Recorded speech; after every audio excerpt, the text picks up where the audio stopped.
Little Women by Louisa May Alcott. Chapter 29. Calls. Come, Joe, it's time. For what? You don't mean to say you've forgotten that you promised to make half a dozen calls with me today? I've done a good many rash and foolish things in my life, but I don't think I ever was mad enough to say I'd make 6 calls in one day when a single one upsets me for a week. Yes, you did. It was a bargain between us. I was to finish the crayon of Beth for you, and you were to go properly with me and return our neighbors' visits. If it was fair, that was in the bond, and I stand to the letter of my bond, Shylock. There is a pile of clouds in the east. It's not fair, and I don't go. Now that's shirking. It's a lovely day, no prospect of rain, and you pride yourself on keeping promises, so be honorable. Come and do your duty, and then be at peace for another 6 months. At that minute Jo was particularly absorbed in dressmaking, for she was mantua-maker general to the family, and took especial credit to herself because she could use a needle as well as a pen.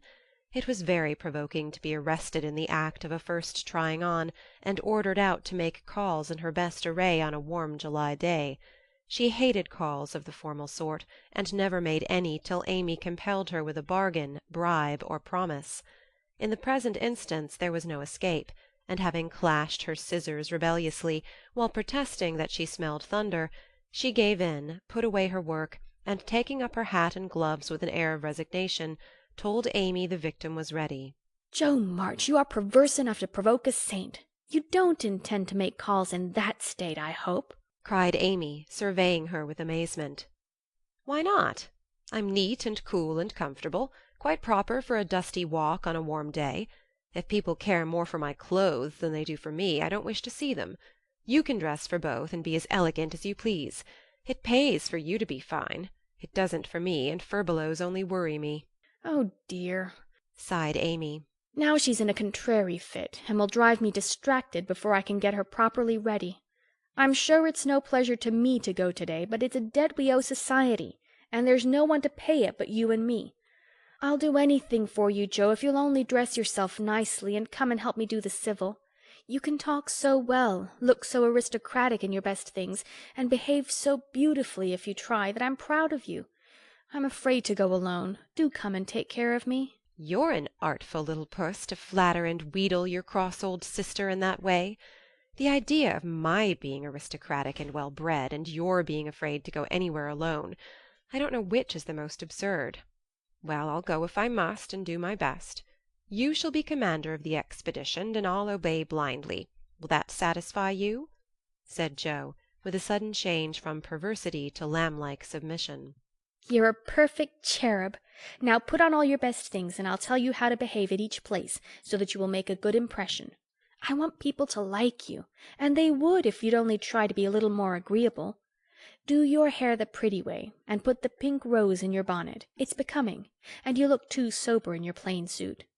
Take your light gloves and the embroidered handkerchief. We'll stop at Meg's and borrow her white sunshade, and then you can have my dove-colored one. While Amy dressed, she issued her orders, and Jo obeyed them, not without entering her protest, however, for she sighed as she rustled into her new organdy, frowned darkly at herself as she tied her bonnet-strings in an irreproachable bow, wrestled viciously with pins as she put on her collar, wrinkled up her features generally as she shook out the handkerchief, whose embroidery was as irritating to her nose as the present mission was to her feelings, and when she had squeezed her hands into tight gloves with 3 buttons and a tassel, as the last touch of elegance, she turned to Amy with an imbecile expression of countenance, saying meekly, "I'm perfectly miserable, but if you consider me presentable, I die happy." You're highly satisfactory. Turn slowly round and let me get a careful view. Jo revolved, and Amy gave a touch here and there, then fell back with her head on one side, observing graciously, Yes, you'll do. Your head is all I could ask, for that white bonnet with the rose is quite ravishing. Hold back your shoulders, and carry your hands easily, no matter if your gloves do pinch. There's one thing you can do well, Jo, that is wear a shawl. I can't. But it's very nice to see you, and I'm so glad Aunt March gave you that lovely one. It's simple but handsome, and those folds over the arm are really artistic.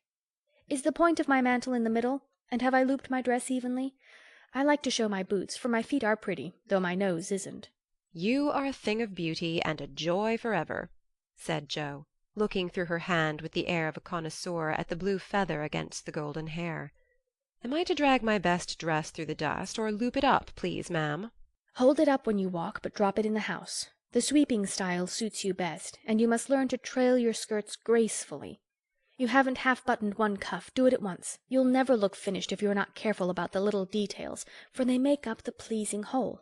Joe sighed, and proceeded to burst the buttons off her glove in doing up her cuff, but at last both were ready, and sailed away, looking as pretty as pictures, Hannah said, as she hung out of the upper window to watch them.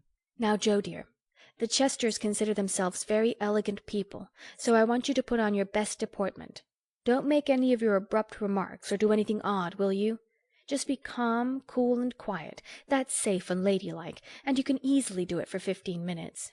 Said Amy as they approached the first place, having borrowed the white parasol and been inspected by Meg, with a baby on each arm.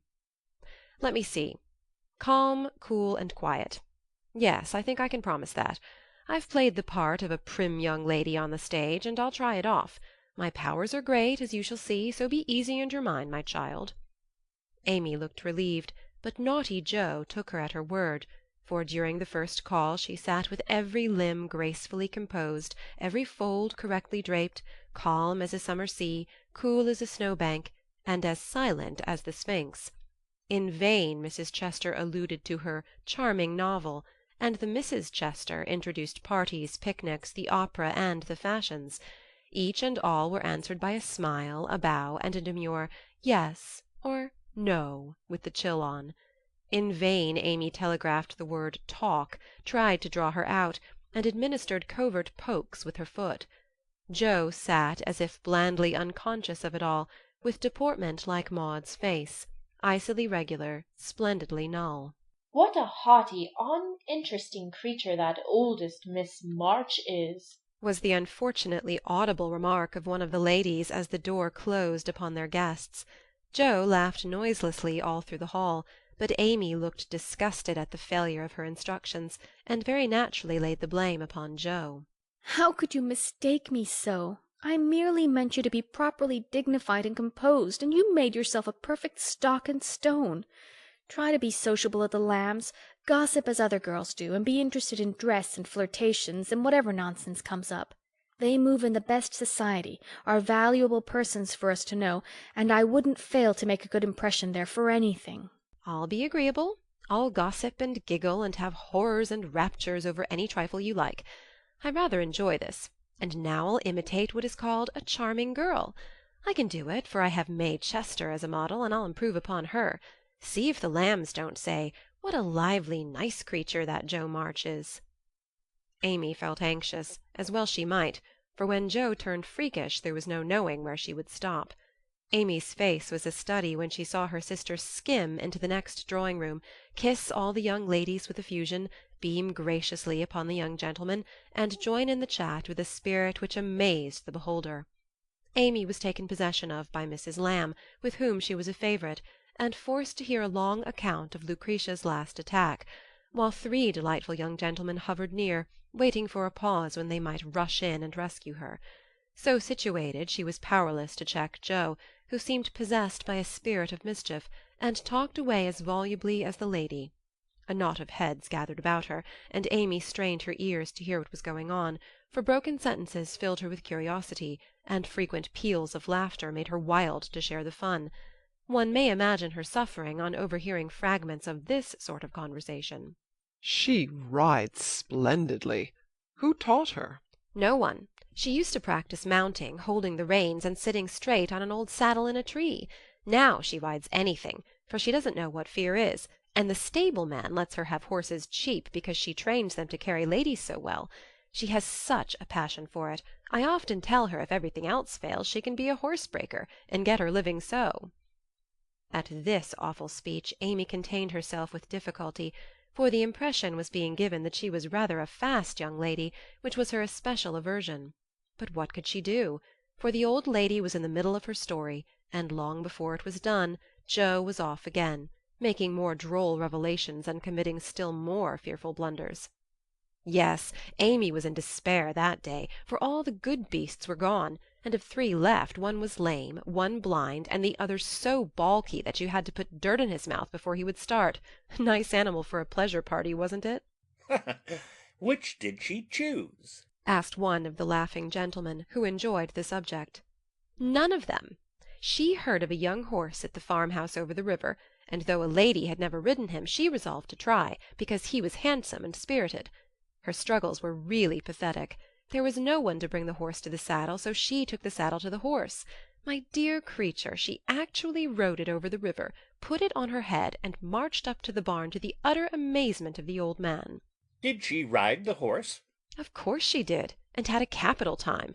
I expected to see her brought home in fragments, but she managed him perfectly, and was the life of the party. Well, I call that plucky. And young Mr. Lamb turned an approving glance upon Amy, wondering what his mother could be saying to make the girl look so red and uncomfortable.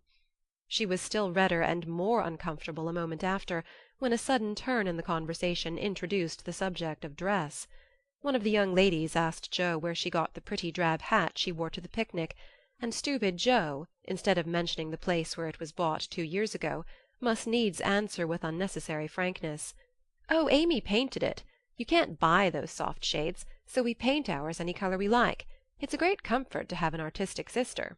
"Isn't that an original idea?" cried Miss Lamb, who found Joe great fun. "That's nothing compared to some of her brilliant performances. There's nothing the child can't do. Why, she wanted a pair of blue boots for Sally's party, so she just painted her soiled white ones the loveliest shade of sky blue you ever saw, and they looked exactly like satin," added Joe, with an air of pride in her sister's accomplishments that exasperated Amy till she felt that it would be a relief to throw her card-case at her. "We read a story of yours the other day, and enjoyed it very much," observed the elder Miss Lamb, wishing to compliment the literary lady, who did not look the character just then, it must be confessed. Any mention of her works always had a bad effect upon Joe, who either grew rigid and looked offended, or changed the subject with a brusque remark, as now. "Sorry you could find nothing better to read. I write that rubbish because it sells, and ordinary people like it. Are you going to New York this winter?" As Miss Lamb had enjoyed the story, this speech was not exactly grateful or complimentary. The minute it was made Joe saw her mistake, but fearing to make the matter worse, suddenly remembered that it was for her to make the first move toward departure, and did so with an abruptness that left 3 people with half-finished sentences in their mouths. "Amy, we must go. Good-bye, dear. Do come and see us. We are pining for a visit. I don't dare to ask you, Mr. Lamb, but if you should come, I don't think I shall have the heart to send you away." Joe said this with such a droll imitation of May Chester's gushing style that Amy got out of the room as rapidly as possible, feeling a strong desire to laugh and cry at the same time. "Didn't I do well?" asked Joe, with a satisfied air as they walked away. "Nothing could have been worse," was Amy's crushing reply. "What possessed you to tell those stories about my saddle and the hats and boots and all the rest of it?" "Why, it's funny, and amuses people. They know we are poor, so it's no use pretending that we have 5 grooms, buy 3 or 4 hats a season, and have things as easy and fine as they do." "You needn't go and tell them all our little shifts and expose our poverty in that perfectly unnecessary way. You haven't a bit of proper pride, and never will learn when to hold your tongue and when to speak," said Amy despairingly. Poor Joe looked abashed, and silently chafed the end of her nose with the stiff handkerchief, as if performing a penance for her misdemeanours. "How shall I behave here?" she asked, as they approached the 3rd mansion. "Just as you please. I wash my hands of you," was Amy's short answer. "Then I'll enjoy myself. The boys are at home, and we'll have a comfortable time. Goodness knows I need a little change, for elegance has a bad effect upon my constitution," returned Joe gruffly, being disturbed by her failure to suit. An enthusiastic welcome from 3 big boys and several pretty children speedily soothed her ruffled feelings, and leaving Amy to entertain the hostess and Mr. Tudor, who happened to be calling likewise, Joe devoted herself to the young folks and found the change refreshing. She listened to college stories with deep interest, caressed pointers and poodles without a murmur, agreed heartily that Tom Brown was a brick, regardless of the improper form of praise, and when one lad proposed a visit to his turtle-tank, she went with an alacrity which caused mamma to smile upon her, as that motherly lady settled the cap which was left in a ruinous condition by filial hugs, bear-like but affectionate, and dearer to her than the most faultless coiffure from the hands of an inspired Frenchwoman. Leaving her sister to her own devices, Amy proceeded to enjoy herself to her heart's content. Mr. Tudor's uncle had married an English lady who was third cousin to a living lord, and Amy regarded the whole family with great respect, for in spite of her American birth and breeding, she possessed that reverence for titles which haunts the best of us, that unacknowledged loyalty to the early faith in kings which set the most democratic nation under the sun in ferment at the coming of a royal yellow-haired laddie some years ago, and which still has something to do with the love the young country bears the old, like that of a big son for an imperious little mother, who held him while she could, and let him go with a farewell scolding when he rebelled. But even the satisfaction of talking with a distant connection of the British nobility did not render Amy forgetful of time, and when the proper number of minutes had passed, she reluctantly tore herself from this aristocratic society and looked about for Joe, fervently hoping that her incorrigible sister would not be found in any position which should bring disgrace upon the name of March. It might have been worse, but Amy considered it bad, for Joe sat on the grass, with an encampment of boys about her, and a dirty-footed dog reposing on the skirt of her state and festival dress, as she related one of Laurie's pranks to her admiring audience. One small child was poking turtles with Amy's cherished parasol, a second was eating gingerbread over Joe's best bonnet, and a third playing ball with her gloves. But all were enjoying themselves, and when Joe collected her damaged property to go, her escort accompanied her, begging her to come again. It was such fun to hear about Laurie's larks. Capital boys, aren't they? I feel quite young and brisk again after that, said Joe, strolling along with her hands behind her, partly from habit, partly to conceal the bespattered parasol. Why do you always avoid Mr. Tudor? Asked Amy, wisely refraining from any comment upon Joe's dilapidated appearance. Don't like him. He puts on airs, snubs his sisters, worries his father, and doesn't speak respectfully of his mother. Laurie says he is fast, and I don't consider him a desirable acquaintance, so I let him alone. You might treat him civilly at least. You gave him a cool nod, and just now you bowed and smiled in the politest way to Tommy Chamberlain, whose father keeps a grocery store. If you had just reversed the nod and the bow, it would have been right, said Amy reprovingly. No, it wouldn't, returned Joe. I neither like, respect, nor admire Tudor, though his grandfather's uncle's nephew's niece was a third cousin to a lord. Tommy is poor and bashful and good, and very clever. I think well of him, and I like to show that I do, for he is a gentleman in spite of the brown paper parcels. It's no use trying to argue with you, began Amy. Not the least, my dear, interrupted Joe. So let us look amiable and drop a card here, as the kings are evidently out, for which I'm deeply grateful.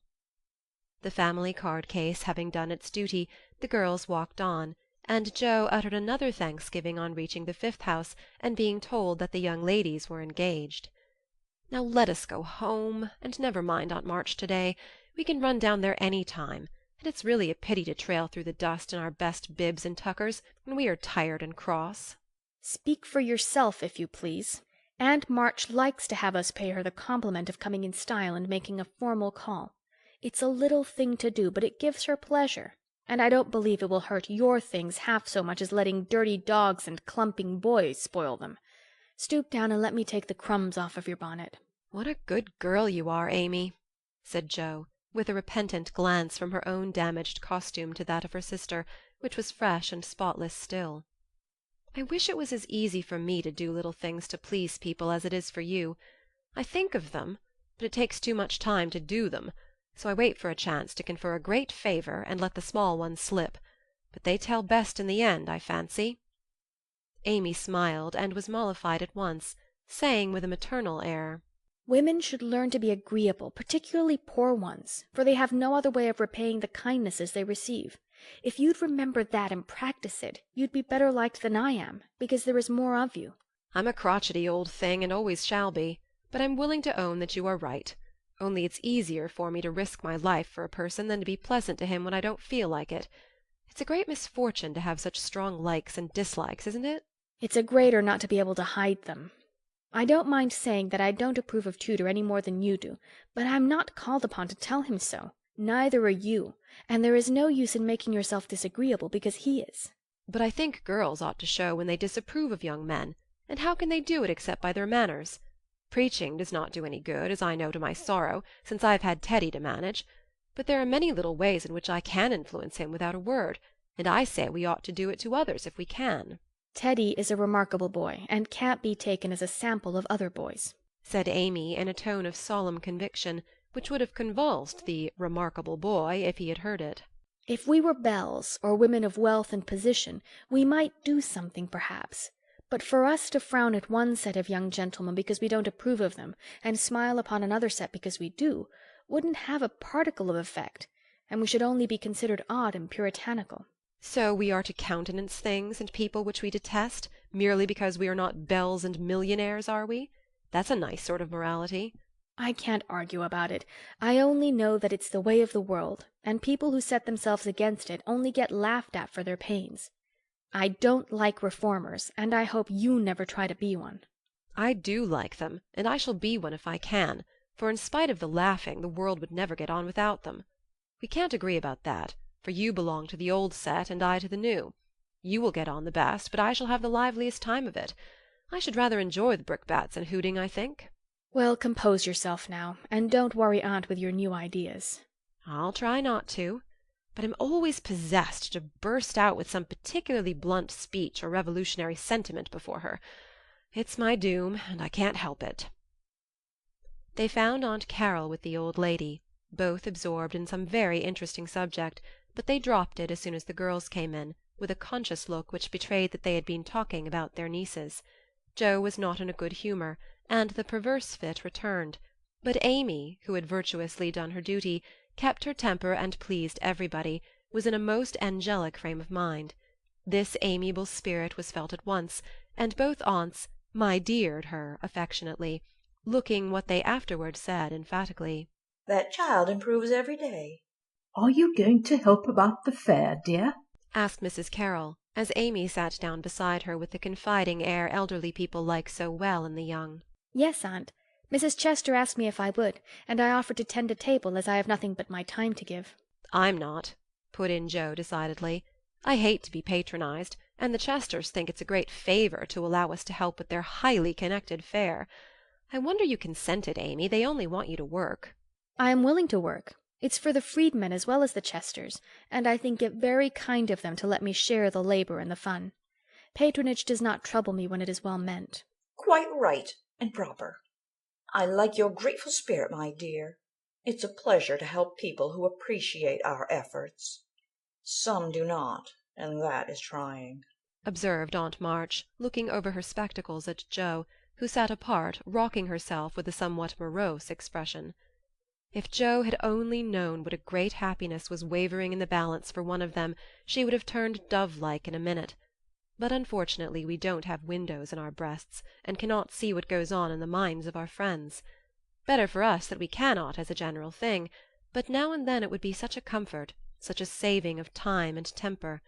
By her next speech Joe deprived herself of several years of pleasure, and received a timely lesson in the art of holding her tongue. "I don't like favours. They oppress and make me feel like a slave.